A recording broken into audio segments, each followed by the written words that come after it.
Hey everybody, this is Brother Jake. I'm the pastor of Emmanuel Baptist Church, and I'm here to bring you the midweek word for this week.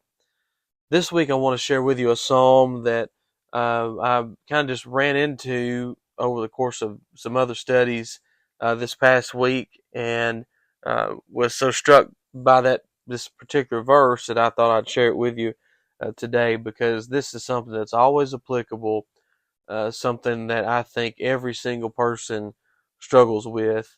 And I think we can see that the Bible even says that when you read the book of James. So uh, I want to share with you Psalm 141, verses 3 and 4, and let's talk about it for a few moments. Psalm 141, verses 3 and 4 say this: Set a guard, O Lord, over my mouth. Keep watch over the door of my lips. Do not let my heart incline to any evil, to busy myself with wicked deeds, in company with men who work iniquity, and let me not eat of their delicacies. Now, Psalm 141, verse 3, probably will convict everyone that listens to this video or this podcast, and it definitely convicts the man who's making the podcast. This idea of a prayer for God to set a guard over our mouths and watch over the door of our lips. I think about how many times we say things that we shouldn't say.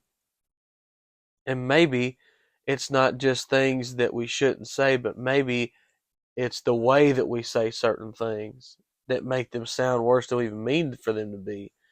There's so many ways that the tongue, can get us in trouble.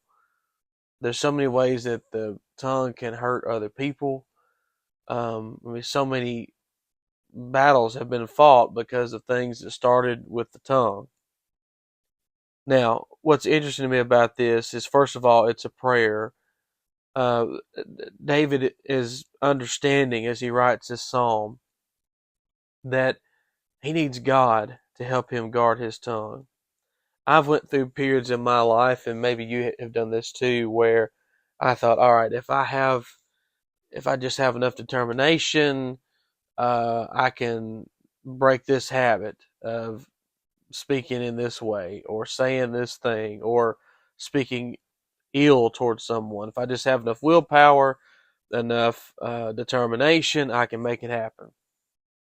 And I don't know about you, but what would happen with me was uh, the day would pass and I would realize I don't have enough determination. I don't have enough willpower.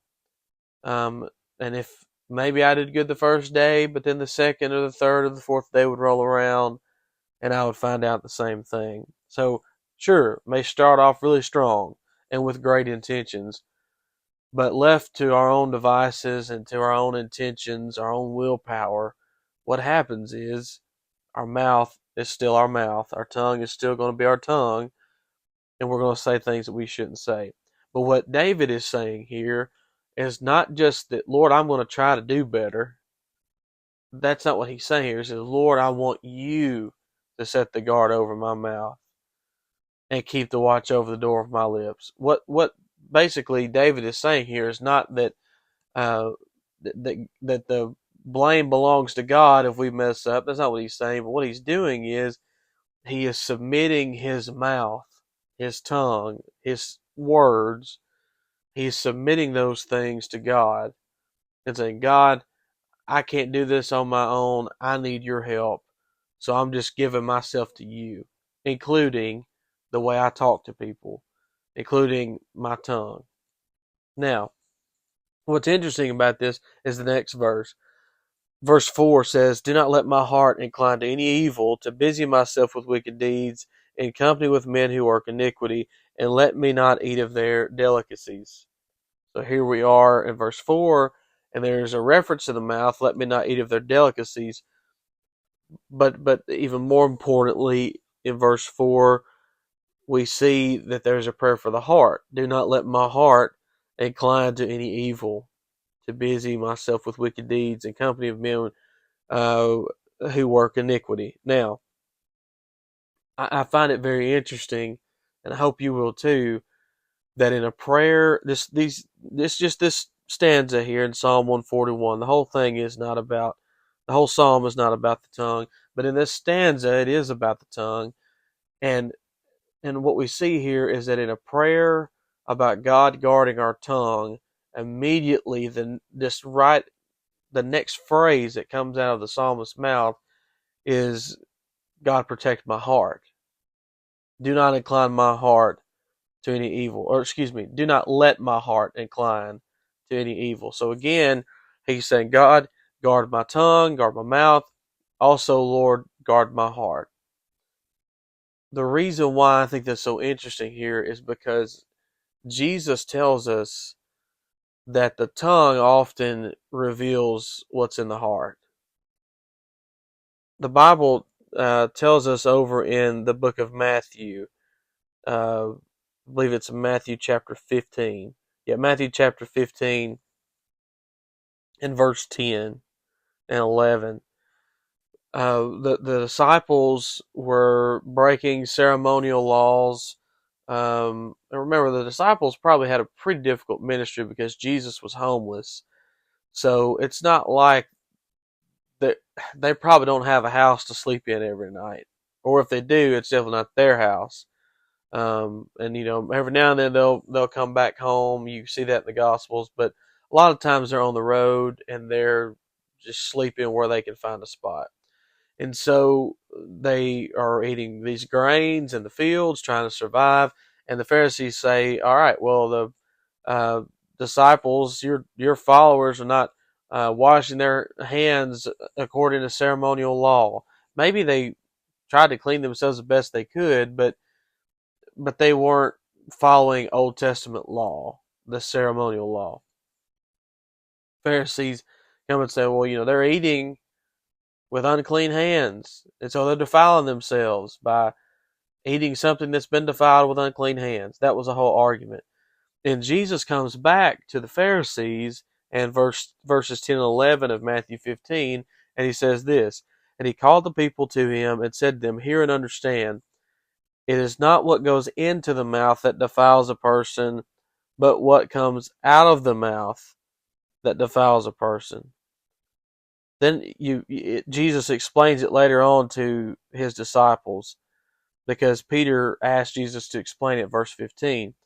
Matthew 15, verse 16, Jesus says, and he said, "Are you still without understanding? Do you not see that whatever goes to the mouth passes into the stomach and is expelled? But what comes out of the mouth," listen, "what comes out of the mouth proceeds from the heart, and this defiles a person." So you understand the reason why it's so important for us to pray that God would guard our mouths, guard our speech, is because our speech is a reflection of what's in our heart. And so if God is guarding our speech, guarding our tongues, he is going to in turn be guarding our hearts. Because I don't know that you can really guard one without the other. If you guard the heart, it's going to change the mouth. If you guard the mouth, it's going to change the heart. They're so interconnected. So we have to ask ourselves then, what does our tongues say? What is our speech? And maybe you think, all right, well, I don't use profanity all the time. Well, there's more to it than that. Of course, frequent profanity is a problem. I'm not saying it's not. But what about gossip? What about lying? What about saying things to people in a harsh tone? Maybe those things that we're saying are truthful. Maybe it even needs to be said, but the way we've said it has hindered someone instead of helped them. There are all kinds of issues, you understand, that relate back to the tongue. And what the scriptures tell us is that you can, if you will just take a day, I want to challenge you to do this, take a day to listen to yourself talk. And if you like me, you hate it, because I hate hearing myself talk. But just think about the words that you're saying and listen to what you're saying for an entire day. and ask yourself, all right, what does my mouth reveal about my heart? Does it reveal that I love Jesus? Does it reveal that I follow Jesus? And remember, look, according to verse 4 in Psalm 141, it's easy. It is so easy to be in the company of people who work iniquity, to be at work, to be around friends, be around family, and it's so easy to just say things that we shouldn't say. And we know it's easy because he says, "Let me not eat of their delicacies," things that are attractive to me, things that look so good that I almost can't control myself from partaking in. It's easier for us to do that. And so I want to challenge us all to pray that the Lord would guard our mouths, that he would keep a watch over the door of our lips, and in so doing, he would also keep a guard over our hearts. This has been the midweek word for this week. Thank you so much for tuning in. We are having revival services coming up in Emmanuel from August 18th through the 21st, and I would absolutely love if you would come to those services.